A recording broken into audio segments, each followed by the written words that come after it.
Tirai waktu.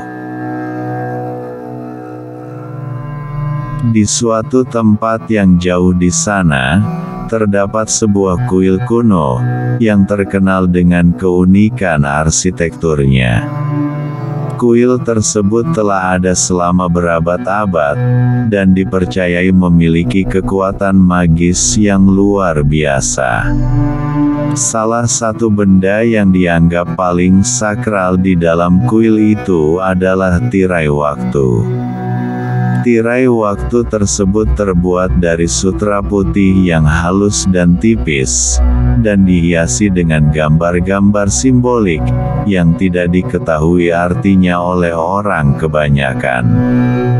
Konon, jika seseorang berhasil melewati tirai waktu itu, mereka akan dipindahkan ke masa lalu, atau masa depan, tergantung pada keinginan mereka.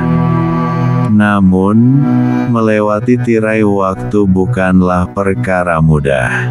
Orang yang mencoba melewatinya harus memiliki kemampuan khusus, dan juga diuji melalui serangkaian ujian yang berat.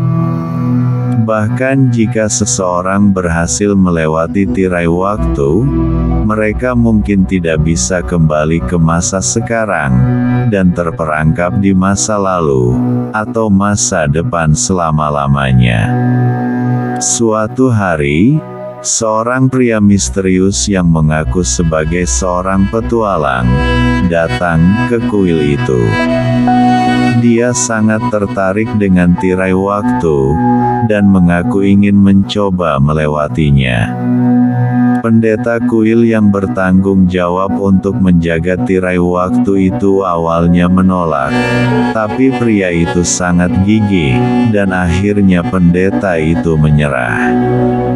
Pria itu diberikan serangkaian ujian yang sangat sulit, dan bahkan mengalami luka-luka saat melewatinya. Namun, dia berhasil melewati ujian-ujian itu, dan akhirnya tiba di depan tirai waktu.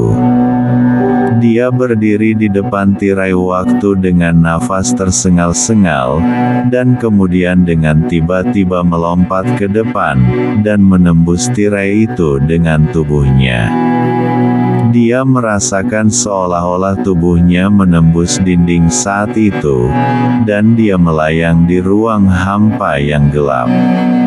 Ketika dia membuka mata, dia menyadari bahwa dia berada di sebuah kota yang tidak dikenalnya.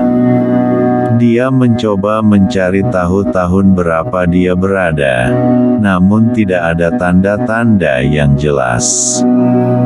Dia merasa kebingungan dan bingung harus melakukan apa selanjutnya. Setelah beberapa saat, dia menyadari bahwa dia terperangkap di masa lalu, dan tidak bisa kembali ke masa sekarang. Dia merasa putus asa dan sedih, merindukan keluarganya, dan kehidupannya yang dulu. Namun, dia juga belajar untuk hidup di masa lalu, dan membuat hidupnya di sana. Dia menjadi seorang yang terkenal di kota itu, dan memperkenalkan beberapa penemuan canggih dari masa sekarang. Namun, meski dia sudah hidup bahagia, dia tetap merindukan kehidupannya yang dulu, tetapi dia tak pernah bisa kembali ke masa sekarang. Sejak saat itu, pendeta di kuil itu memutuskan untuk tidak membiarkan siapapun mencoba melewati tirai waktu lagi. Mereka menyadari bahwa memainkan waktu bisa berbahaya, dan memberikan dampak yang besar pada masa depan. Seiring berjalannya waktu, kuil itu menjadi terkenal sebagai tempat yang misterius dan menakutkan, dan cerita tentang tirai waktu dan petualang yang hilang itu menjadi legenda yang terus diceritakan oleh orang-orang.